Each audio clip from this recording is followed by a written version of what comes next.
Eric Darling here with Darling Data, and in today's video we're going to talk about something a little bit different than what I normally talk about in my videos. Usually we're talking about T-SQL, query performance, indexes, best practices, stuff like that. In today's video I want to talk about something that I was doing kind of over the last couple weeks, where I was using a new offering from the Anthropic Claude people called Claude Code. It's actually still a beta thing, to refactor and some other stuff with the store procedures that I offer for free to analyze SQL Server performance. Now the tasks that I wanted it to do were things like refactor big chunks of code, especially very redundant stuff. Create README files, stuff that I'm really bad at doing, like the admin work of the GitHub repo, making sure that everything has README files and they're up to date. And then also, over the last couple of weeks, I was working on a brand new store procedure called SP index cleanup. This is where Claude Code was somewhat less successful. It was good for some things in the development of it, but not very much not good at other things. So I want to talk through all that. The first thing I tried was an application called Cursor, and that thing just choked and died on my code immediately. It couldn't just didn't get any of what I was trying to do. And worse was the few things that it did pick up on. I was like, cool, can you fix this? And it was like, I can't find the file. And I'm like, but you just read from the file. You see the code, you just printed the code up for me. And it was just yeah, but I can't find the file to write to it. And I was like, huh, is that normal? And Cursor was like, no, I think I have a bug. And I was like, oh, this is strange self-awareness for a computer program, but okay, we're just gonna move on from here. So I tried out Claude Code because I was very interested in it. And I'm going to talk about kind of what it did, where it was successful, and where it wasn't. If you would like to support this channel, and I want to bring up right now, Claude Code is not free.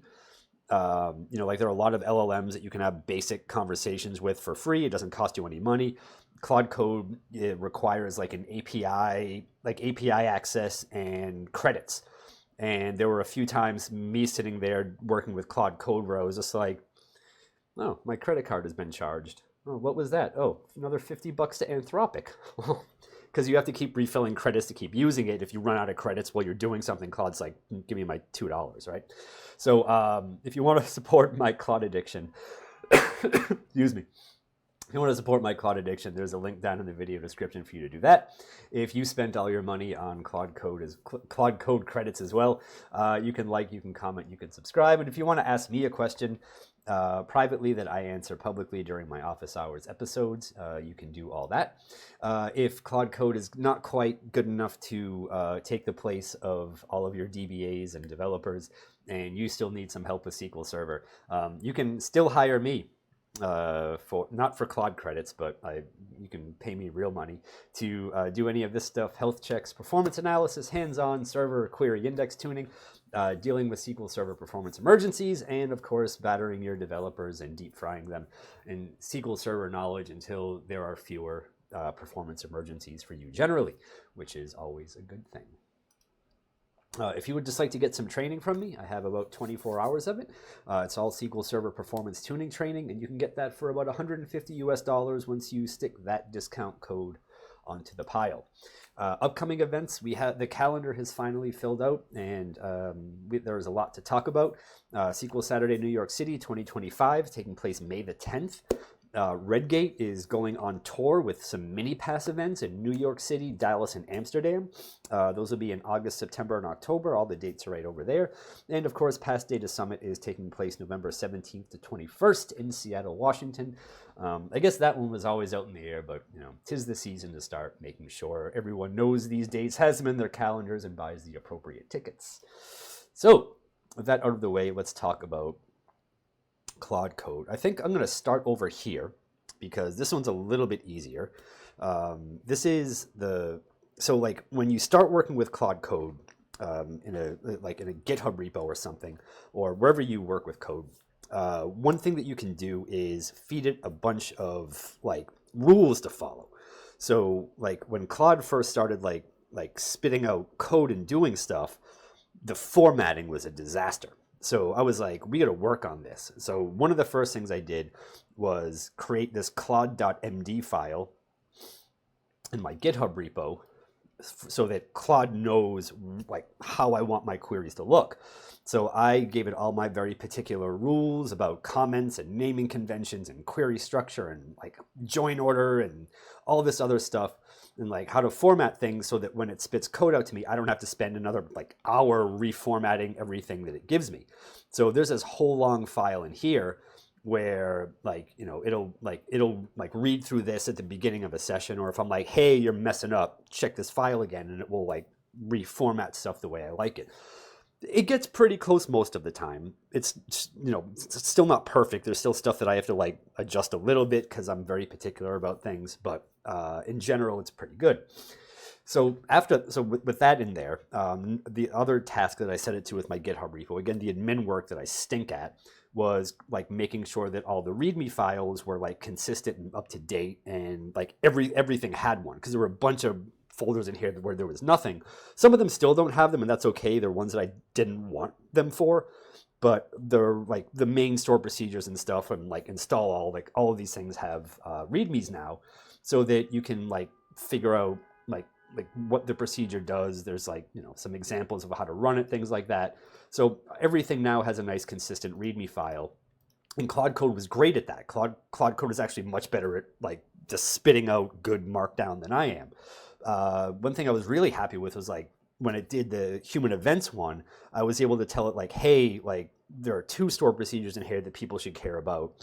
Like let's branch them at the top so that people can get right to the one they care about. So like it just like was able to do this stuff very easily and quickly, and it added a picture in there for me, and I was very happy with this part of it. Like this was great. The store procedure stuff was a little bit different. Let's start off talking about where it was mostly successful, and then we can talk about where stuff was maybe not as great. So like one of the first things that I had it do in SP Health Parser, when I first wrote SP Health Parser, I was like really just trying to get it to a point where it worked and it did what I wanted, and the results that it returned were like, you know, sensible, right? Maybe not perfect, but like it got the results out. I could read them, like they were correct, stuff like that.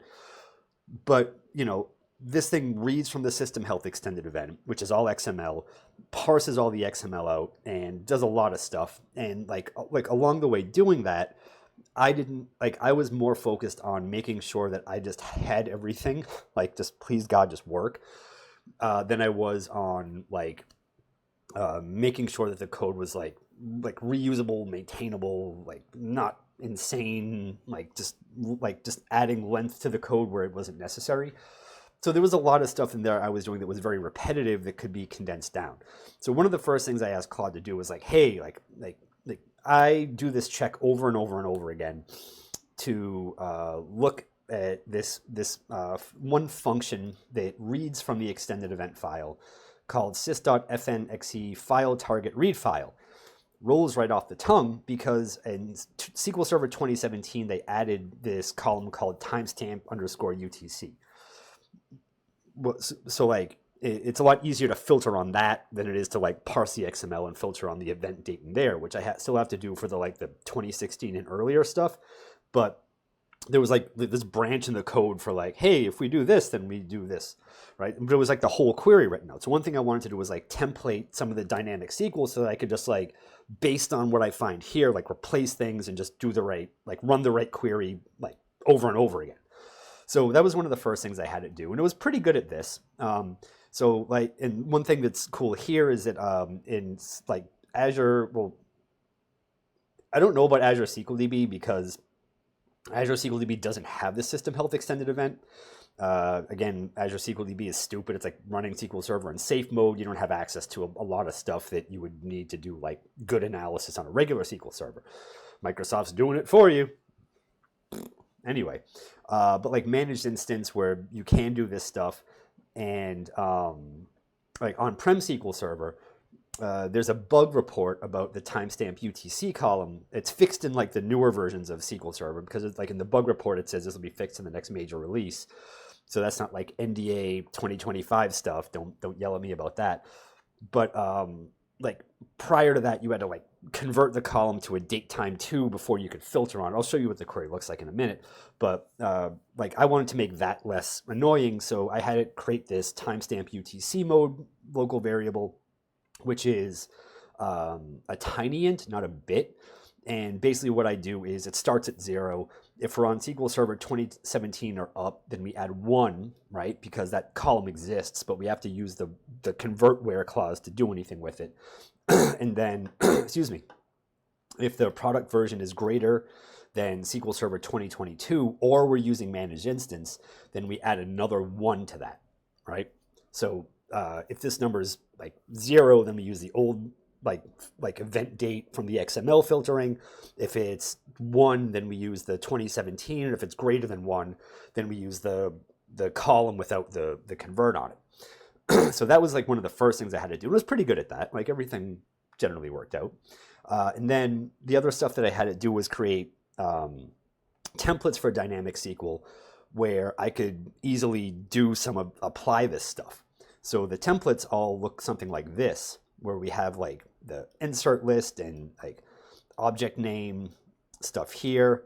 And then we have the time filter that I want to use here. And then the cross apply that I want to use here, because that changes too depending on how the query ends up. There's this thing, but this isn't really what I want to show you. This is more in line with what I want to show you here, where depending on how the timestamp UTC mode thing works or looks, we do different stuff, right? So this will do this version of the cross apply. For 2017 plus, we do this version of the cross apply, and then if it's like a version where this isn't fixed, it's a version where this isn't fixed, and we do the convert date time offset 7 before we do the filtering. And then if it's the version where it's fixed, then we don't need to worry about that. And then, like you run the replace on stuff in here, and then you have this set up to run over and over and over again. So once you get into like the actual checks, this is the logging to table stuff. We don't need to look at this again. We need to get down a little bit lower to where the queries start running. So what it does now is rather than that query with the cross apply that we just looked at being written out over and over and over again for every different event, this thing runs a little bit differently now. We fire up a cursor. We work off a table variable that has everything in it that I want to loop over. I don't think that's just up here. Yeah, so this is the collection table variable that I use. So this figures out exactly like which like area to check in, the place that I get it from, and the temp table that it goes to, right? It's in like the column that I need to select from and insert and everything. So all this data is here now, and now when I loop over stuff down in this cursor, I just like generate that insert. I run a replace on this collection SQL local variable to replace the object name and the temp table I'm inserting to and the insert list for that table. And then I just that just runs in a loop and does the insert over and over again.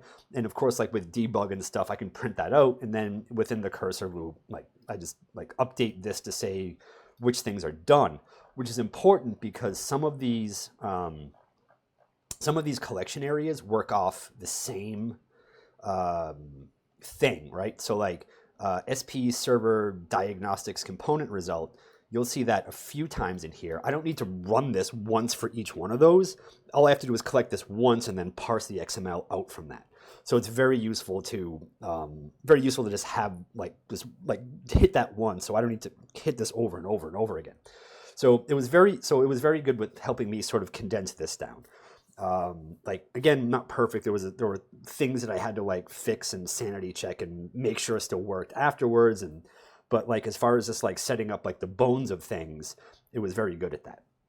The other thing that I had to do was in Quickie Store. So in Quickie Store, the end of the store procedure was a nightmare, like a maintainability nightmare. the output, and it was purely for like the output of Quickie Store, right?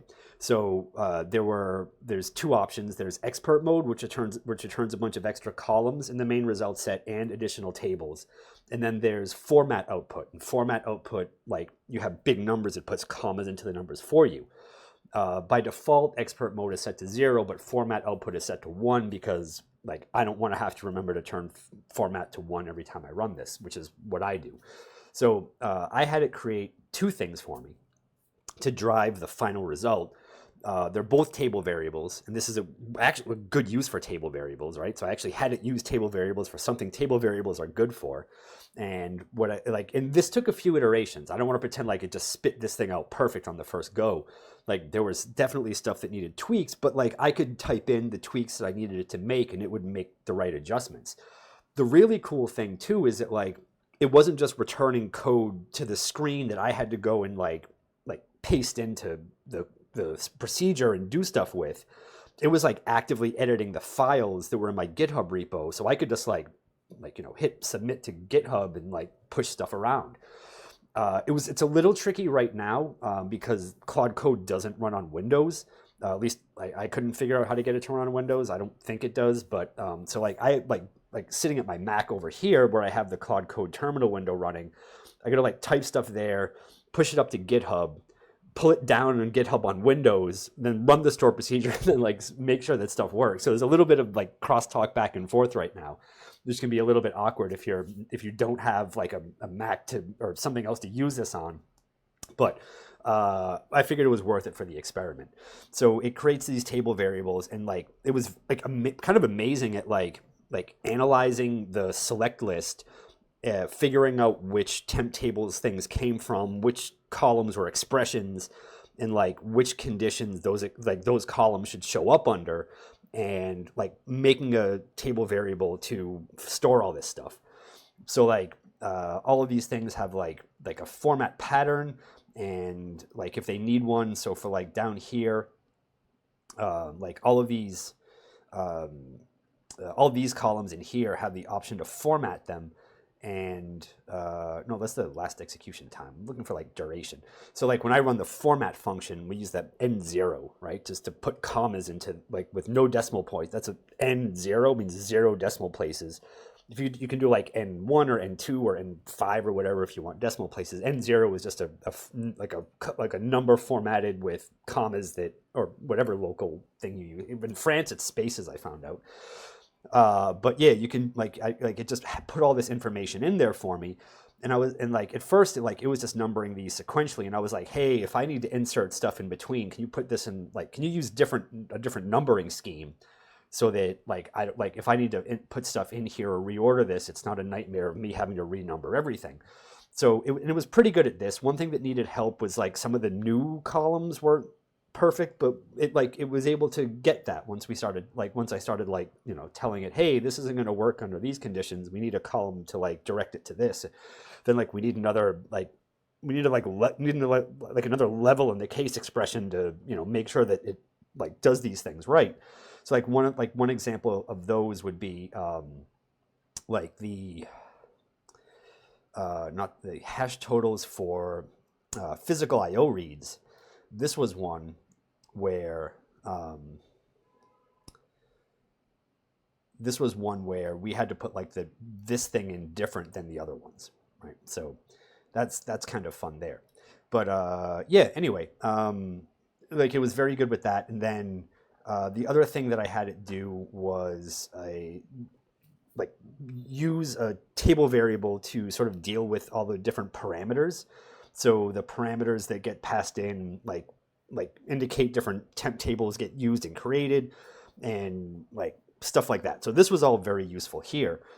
And then there was a bunch of sort of very repetitive code where for all of these things, all of the checks to include these things or alternately exclude these things were all very much written out very explicitly, if this, if this, then this, right? And I was just able to have Claude template all this stuff for me. So one thing that was good in there was let's get down to, actually, let's see. Let's just do this. So the cursor that runs over this part does a bunch of stuff in here.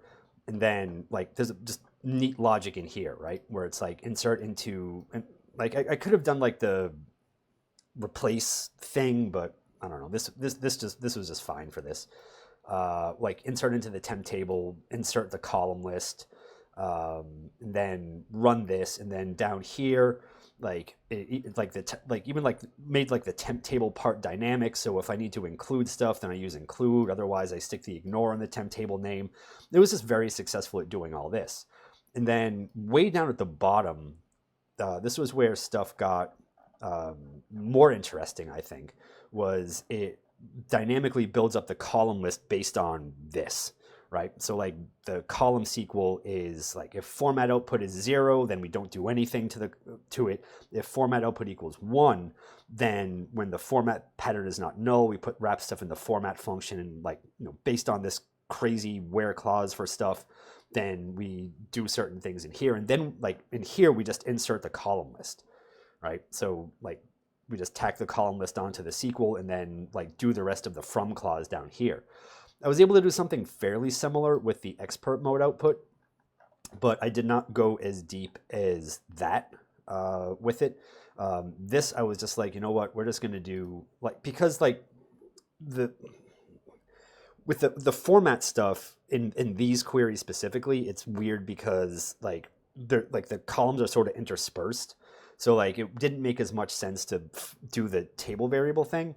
So in here, it's just like if format output equals 1, then we like put this in there. Otherwise, we put this in there, and then we have this other column, and then this other column, and like, you know, so like there was just a lot of like templating stuff that made sense like locally for this that didn't make sense for the other parts. Now, this was all the stuff that it was pretty good at. An SP index cleanup. Kind of what I tried to do with it was be like, hey, like I need a like this is like the goal of my query. Like what would a like how should I structure this to like give me what I want, right? Like what's a good way to do this? And one of the first things that came up with it was this insane cursor that just like never turned correct results. So I was like I gotta scrap this. I'm gonna like just write like very like procedural like rule check updates, and then there were like a lot of things that I had to fix to like make sure that the next update worked. Claude was a little less good at this. It was helpful, but like it required a lot of me like looking at things, analyzing things, doing stuff. Where Claude did become helpful in this part was, like I said, like coming up with like unit test indexes to make sure that all the rules that I cared about were being adhered to. And then one of the neat things that you can do, or rather that I did here, was I was like, okay, like based on the indexes you gave me. And one other thing that I had it spit out too was like one thing that SP index cleanup does is like it ignores unused indexes for deduplication. So if they're unused, we're just going to disable them. So one thing that I had it do was like spit out queries that forced like a select count from the table using the specific index, right? And so like if there was a filtered index, it would put a where clause in there that matched the filter expression. So like it did a lot of cool things here. But like one thing I did was like I would take the final results of the query, like, hey, these are the actions that SP index cleanup is now saying I should take based on these indexes. Like, here's all the data that I have. We could like paste in the table data. Like, do the results match up with what I want? And like it was like a few times it was like, no, like this is messed up. Like one thing that I caught early on was like one thing I wanted SP index cleanup to do was differentiate between a column sort order and the key of the index. So like there was an index on reputation ascending and an index on reputation descending. And one of the first bugs I caught using that method was that it was still saying that like those were duplicates when like I don't want them marked as duplicates for safety reasons. So it actually caught that in the results output and was like, I don't think this rule is being followed. We should fix that. So like there were some like good parts to it. Like some of like the like larger strategic things, it would like kind of go off the rails with. But there was a lot of stuff where like if I was able to give it very specific instructions and like very targeted, like I need to do this specific thing, it was really good. Another thing that was cool with it, and this will be the last thing I say because this video is getting kind of long at this point.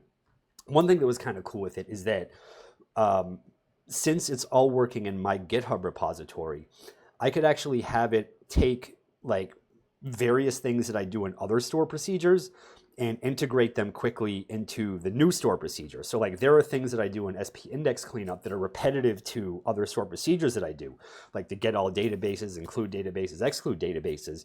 And it was very easy to be like, hey, I want to apply this pattern to this store procedure, take the stuff that I do in this store procedure and put it into this new one. And it could just like go look at like Quickie Store or Health Parser or like whatever else, bring in the portions of the code that I cared about. Like it was able to like follow the get all databases equals one part, like, and see the like where that got triggered and like just bring all the code over. For me, that would have been hours of like split window pane pasting back and forth.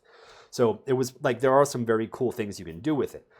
Writing code from scratch, maybe not just yet.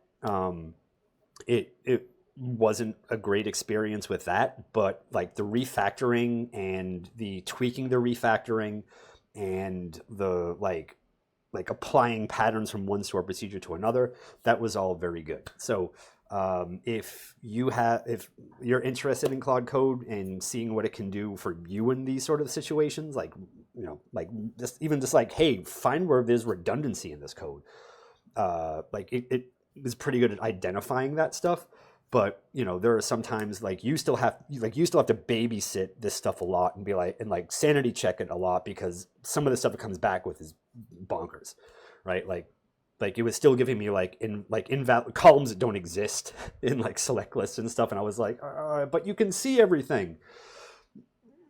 So, you know, at this point, like it was able to do some impressive things, but again, you have to give it very specific, very targeted. Like you have to like basically tell it exactly what to do before it does it like correctly and to the spec you want. And it really helps to have like a list of rules that it has to follow for formatting so that it doesn't just spit ugly ass queries out at you. But a lot of good. I think it did save me a lot of time, and it actually made it possible to do this stuff. Otherwise, I probably wouldn't have done some of this stuff. So like it was a very helpful sort of like companion in this adventure. But again, there is a lot of hand holding here still. Not the end of the world, like not like you shouldn't do it, but you know, just be prepared to like, you know, you're actually teaching this thing how to do something right kind of deal. And it has a short memory and it'll forget how to do something right the next time. So you do have to be careful, but overall, pretty good time, pretty fun experiment. It got a lot of good work done that I'm happy with. So, you know, I'd probably give it like a 7 out of 10 as far as like, you know, nailing it type stuff. But I think, you know, like, and again, this is still in beta. So is it, that gets better and, you know, stuff improves, and I'm sure this will get better. One thing that is kind of annoying is like how long it takes to do some stuff and how many times you have to like hit OK for it to do something. There are some times when it would spin for like 5 minutes to produce like 5 lines of code, which I didn't understand. I had no idea what you're doing. Other times, like you would ask it to do a specific thing and it would be like, well, let me look at 50 other things. And you're like, no. You're not wasting time on that. I gave you this one thing to do. You don't need to check every other store procedure and everything else. And then there are things like, you know, like there are some things where you can be like, don't ask again for this session, but there are some commands where you have to like keep coming back and hitting OK. So there are times when I'd be like, oh, I'm going to hit OK and go over here and do some stuff.